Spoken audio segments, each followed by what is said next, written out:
បាទសូមជម្រាបសួរពុកម៉ែបងប្អូនជំនុំជម្រាបសួរក្នុងសូមជម្រាបសួរជាពិសេសដល់បងប្អូនដែលរស់នៅទីក្រុង Edmonton ខេត្ត Alberta ប្រទេសកាណាដាហើយនិងលោកពូជ្រយថេងដែលរស់នៅ California សហរដ្ឋអាមេរិកនិងបងស្រីខុនច័ន្ទនារីដែលរស់នៅសហរដ្ឋអាមេរិកហើយថ្ងៃនេះដែរយើងបាននាំថវិកាដល់បងប្អូនដែលរស់នៅ Edmonton សហរដ្ឋអាមេរិកនិងសហរដ្ឋអាមេរិកមានសហរដ្ឋអាមេរិក2នាក់និងកាណាដានោះជាច្រើនហើយគណៈពេលស្របពេលដែលលោកប៉ែនពុទ្ធភាអ្នករាយការណ៍ពិសេសកំពុងតែបំពេញបេសកកម្មនៅទីក្រុង Montreal ខេត្តប្រទេសកាណាដាបានរៃអគារថវិកាដើម្បីកសាងសាលានៅតំបន់អរ៉ែងហើយនៅខេត្តកោះកុងសម្រាប់ជនខ្មែរនៅទីក្រុង Edmonton ហ្នឹងបានមូលមតិគ្នាជាឯកច្ឆន្ទដើម្បីឧបត្ថម្ភដល់តំណាងរាជគណៈបក្សសង្គ្រោះជាតិដែលប្រចាំនៅខេត្តស្វាយរៀងដើម្បីដឹកនាំក្រុមយុវជនស្នេហាជាតិក្រុងទៅចុះមើលបង្គោលព្រំដែន202និង203នៅថ្ងៃស្អែកហើយស្របពេលនោះដែរថវិកា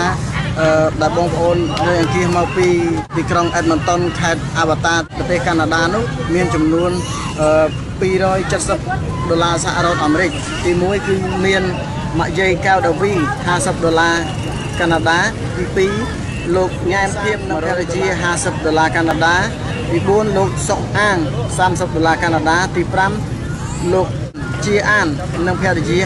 $40កាណាដាទី6លោកជាផេង$20កាណាដាទី7លោកស្រីផាន់ថាច់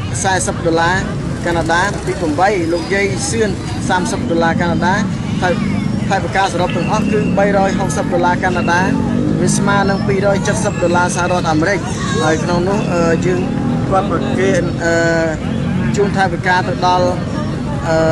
តំណាងរាជគណៈបក្សសង្គ្រោះជាតិគឺលោករៀលខេមរិននឹង$240សហរដ្ឋអាមេរិកនិងក្រុមការងារអ្នករាយការណ៍ពិសេស$15សហរដ្ឋអាមេរិកហើយបន្ថែមពីលើនោះទៀតគឺបងប្រុសឡាំ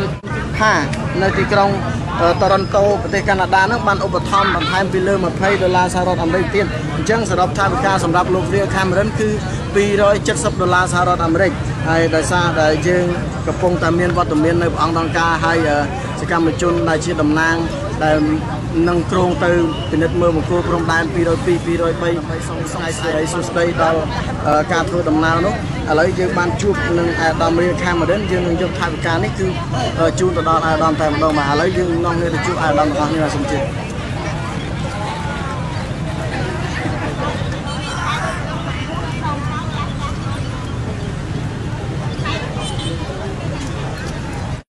បាទឥឡូវហ្នឹងយើងបានមកជួបអាដាមហើយឥឡូវយើងយកនាំថវិកានេះគឺសរុបទាំងអស់ថវិកាគឺ$345សហរដ្ឋអាមេរិកហើយក្នុងនោះគឺ$270សហរដ្ឋអាមេរិកគឺមកពីទីក្រុង Edmonton ខេត្ត Alberta ប្រទេសកាណាដាហើយ$50គឺមកពីលោកពូជ្រយថេងមកពី California សហរដ្ឋអាមេរិកនិង$25ទៀតគឺបងស្រីសុំសរុបថវិកាទាំងអស់នេះគឺ$345សហរដ្ឋអាមេរិកគឺសម្រាប់ដល់អាដាមទៅពិនិត្យមើលបង្គោលព្រំដែនលេខ202និង203សម្រាប់កាត់ចែងផ្សេងៗមិនដឹងថាអាដាមចាត់ចែងខាងអីខ្លះអញ្ចឹងស្រីអាដាមចាត់ចែងជួលឡានជួលអីក៏ស្បៀងអាហារហ្នឹងដល់អាដាមចាត់ចែងឥឡូវដោយសារថវិកានៅក្នុងដៃយើងខ្ញុំហើយខ្ញុំសូមជួលថវិកាទាំងអស់នេះជូនអាដាមបាទខ្ញុំបាទសូមជម្រាបសួរពីចម្ងាយហើយសូមគោរពពីចម្ងាយដល់បងប្អូនជនរួមជាតិដែលមានសទ្ធាជ្រះថ្លាជួយនៅថវិកាដែលជាកម្លាំងញើសឈាមរបស់បងប្អូនញ៉ាយជូនពួកយើងខ្ញុំដែលជាអ្នកស្នេហាជាតិនឹងត្រូវចុះទៅពិនិត្យបង្គោលព្រំដែនលេខ202 203នៅស្រុកកំពង់រោខេត្តស្វាយរៀងឥឡូវដែលមានគ្នារហូតដល់ជាង2000នាក់បាទចូលរួមក្នុងថ្ងៃស្អែកនេះ2នាក់នឹងមានការចូលរួមពីប្រសង់ចំនួន300អង្គផងដែរចំពោះទឹកចិត្តដ៏សប្បុរសធម៌និងសន្តានចិត្តស្នេហាជាតិរបស់បងប្អូនក្នុងការរួមចំណែកជួយបញ្ហាខ្វះខាតសម្រាប់អ្នកស្នេហាជាតិហើយយើងរួមចំណែកនៃការការពារបូរណភាពទឹកដីនៃមាតុភូមិជាទីសារបស់យើងខ្ញុំសូមថ្លែងអំណរតែបងពើល្អដែលសាងចំពោះជាតិរបស់យើងបងប្អូនមិនសាបសូន្យទេសូមឲ្យបងប្អូនទាំងអស់គ្នាដែលមានឈ្មោះដែលបានឧបត្ថម្ភនៅទីនេះសូមបានប្រកបតែនឹងពុទ្ធពរទាំង5ប្រការគឺអាយុវណ្ណៈកពលៈនិងបដិជាអ្នកកំបីទីហើយជាពិសេសគឺខ្ញុំឥឡូវនេះកំពុងតែនៅនឹងទល់មុខនៅកំពុងតែថ្វាយបង្គំព្រះប្រោមដងការដែលជាបារមីដ៏ស័ក្តិសិទ្ធិនៃព្រះជាណាច កម្ពុជាសូមឲ្យបារមីនៃព្រះអង្គដំកើដែលកំពុងតែគុំគ្រងនៃប្រជាជាតិកម្ពុជាសូមមេត្តាព្រះអង្គជួយជ្រោមជ្រែងនិងជួយឲ្យបងប្អូនបានជួបតែសេចក្តីសុខសេចក្តីសប្បាយអរគុណសូមគោរពលាបាទសូមបញ្ជាក់ផងដែរថាសប្បុរសជនដែលខាងលើដែលយើងបានរៀបរាប់ខាងលើនេះគឺគាត់សកម្មមែនទែនតែងតែឧបត្ថម្ភថវិកាតាមរយៈអ្នករាយការណ៍ពិសេសនិងឧបត្ថម្ភថវិកាផ្សេងៗដើម្បីជួយដល់ជនរងគ្រោះនៅប្រទេសកម្ពុជានិងសកម្មជនផ្សេងៗដែលតែងតែតស៊ូសម្រាប់បូនភាពទឹកដីឬក៏ដីធ្លីដែលបាត់បង់ដោយសារអាជ្ញាធរ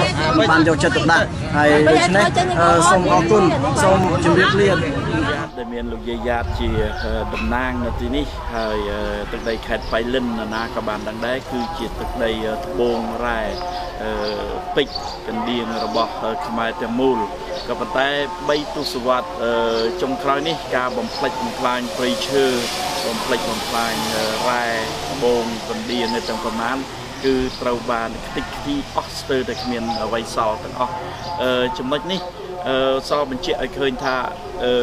ការដឹកនាំ3ទសវត្សរ៍ចុងក្រោយនេះនាំឲ្យមានការហិនហោចធនធានធម្មជាតិយ៉ាងច្រើន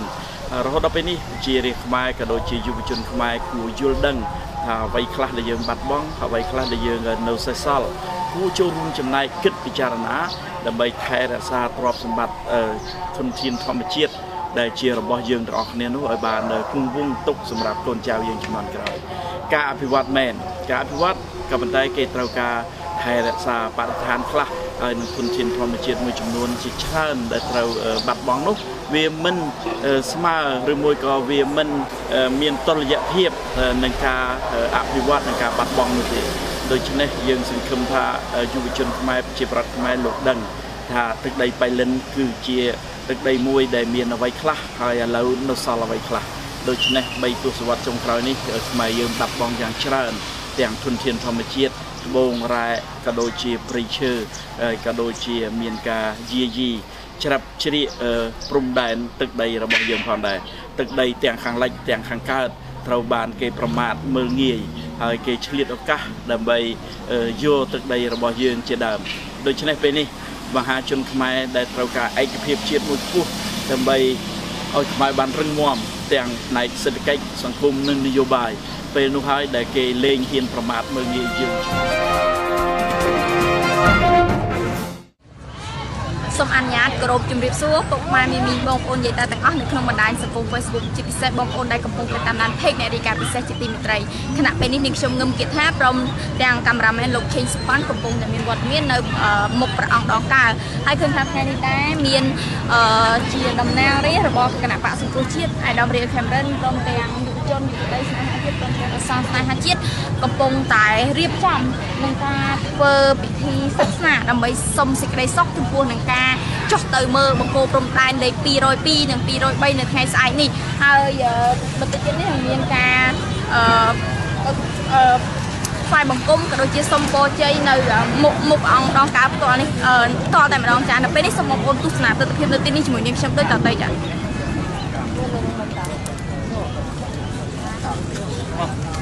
แล้วลงคงไปตรงนั้น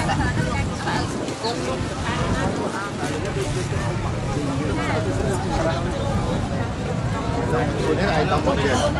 ไอ้ดำไปไอ้ดำบอสตรงภูมิเลยจะได้ไอ้ไปตรงภูมิอันนี้เนี่ยมาเนี่ย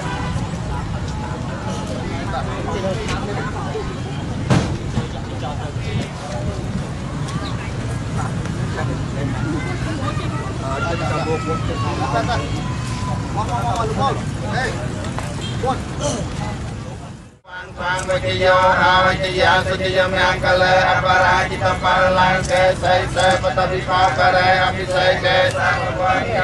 อาจาปตาปมาเตตตุนาคาตังสุเมงกะลังสุปปิยตังสหติตังสุกนาสมหตตาจัตยาธรรมพระมจาริสุปจักขินังกายกรรมังเวจากรรมังปจักขินังปจักขินังเรากรรมังปจักขินานิการวานละปันตาเตปจักขิเนสุพรឡារីដល់ចៃដន្យនៅនឹងដែរឥឡូវលោកសុភឡារីមកទីហ្នឹងមកដើម្បីជួយដែរបាទថ្ងៃនេះក្នុងនាមជាយុវជនក៏ដូចជាតំណាងរាស្ត្រហើយព្រមទាំងព្រះសង្ឃពួកយើងមកធ្វើពិធីសាសនាដើម្បីសូមសិរីសួស្តីសេចក្តីសុខសម្រាប់ការធ្វើដំណើរទៅ